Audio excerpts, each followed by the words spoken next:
Bacaan dari surat Rasul Paulus kepada jemaat di Kolose.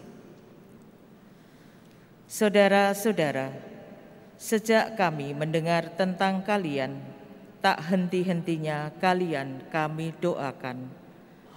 Kami mohon semoga kalian menerima segala hikmat dan pengertian yang benar untuk mengetahui kehendak Tuhan dengan sempurna. Maka hidupmu akan layak di hadapannya dan berkenan di hatinya dalam segala hal. Kalian akan menghasilkan buah dalam segala pekerjaan baik dan bertumbuh dalam pengetahuan benar tentang Allah. Kalian akan diperkuat dengan segala kekuatan oleh kuasa kemuliaan Allah untuk menanggung segala sesuatu dengan tekun dan sabar, dan mengucap syukur dengan sukacita kepada Bapa yang membuat kalian layak mendapat bagian dalam apa yang ditentukan bagi orang-orang kudus di dalam kerajaan terang. Ia telah melepaskan kita dari kuasa kegelapan dan memindahkan kita ke dalam kerajaan Anak-Nya yang terkasih. Dalam Kristus itulah kita memiliki penebusan kita. Demikianlah sabda Tuhan. Syukur kepada Allah. Tuhan telah memperkenalkan keselamatan yang datang daripadanya. Tuhan telah memperkenalkan keselamatan yang datang daripadanya. Tuhan telah memperkenalkan keselamatan yang datang daripadanya. Telah menyatakan keadilannya di hadapan para bangsa. Ia ingat akan kasih dan kesetiaannya terhadap kaum Israel. Tuhan telah memperkenalkan keselamatan yang datang daripadanya. Segala ujung bumi telah melihat keselamatan yang datang dari Allah kita. Bersorak-sorailah bagi Tuhan, hai seluruh bumi. Bergembiralah dan bermazmurlah. Tuhan telah memperkenalkan keselamatan yang datang daripadanya. Bermazmurlah bagi Tuhan dengan kecapi dan lagu merdu, dengan nafiri dan sangkakala yang nyaring. Bersorak-sorailah di hadapan Raja, yakni Tuhan. Tuhan telah memperkenalkan keselamatan yang datang daripadanya.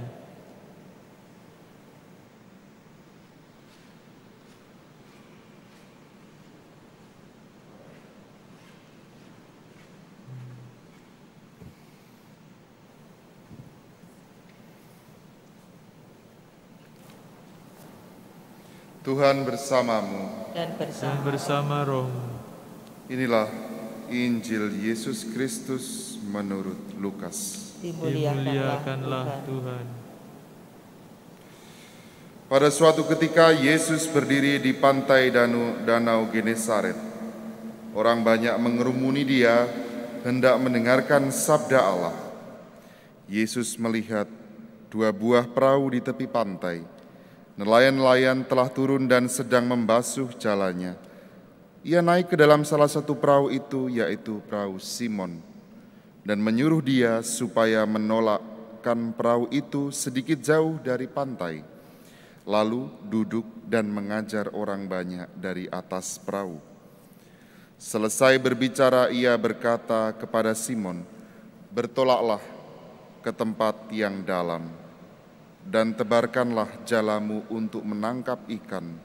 Simon menjawab, "Guru, telah sepanjang malam kami bekerja keras dan kami tidak menangkap apa-apa. Tetapi atas perintahmu akan aku menebarkan jala juga."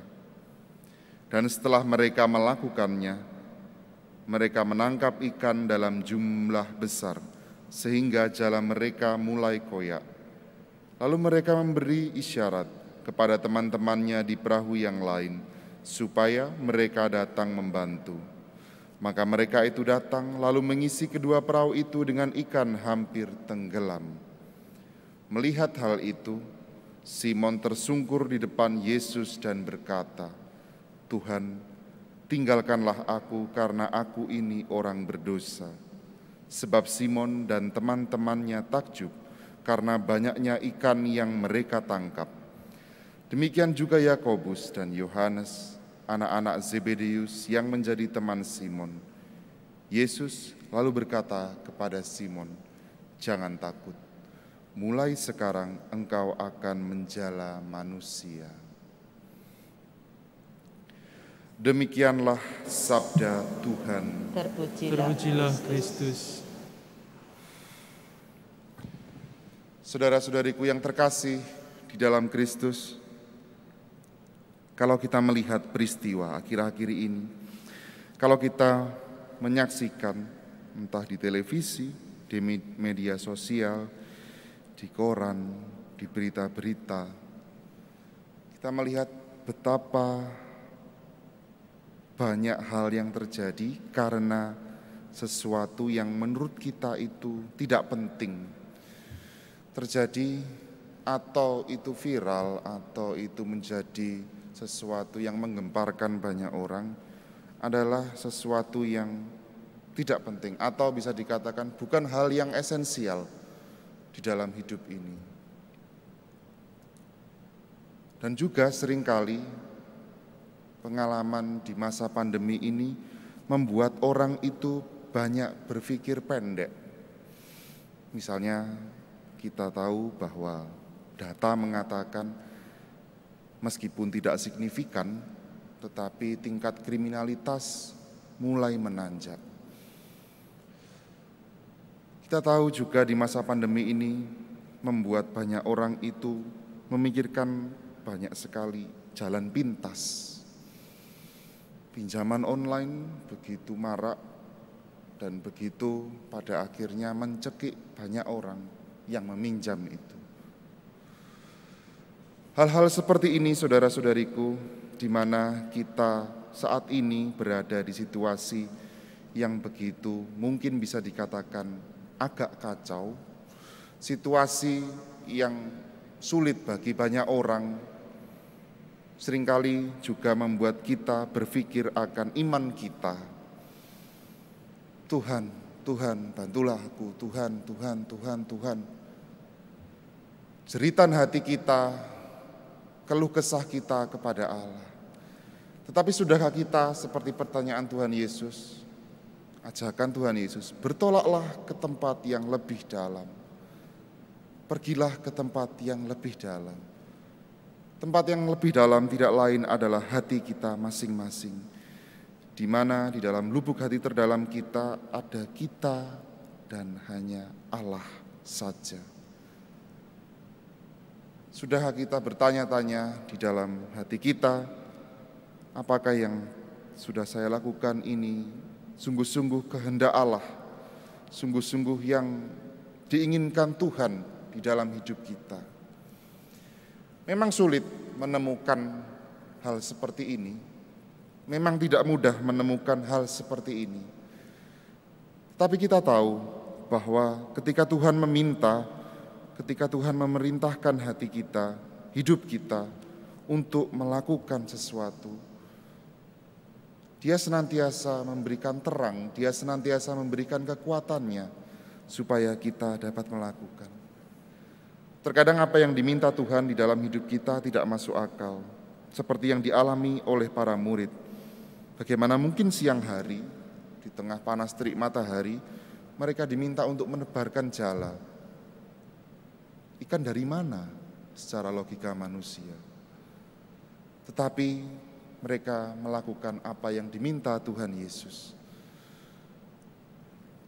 Dan pada akhirnya melihat bahwa jalan Tuhan itu lebih besar dibandingkan jalan pikiran manusia.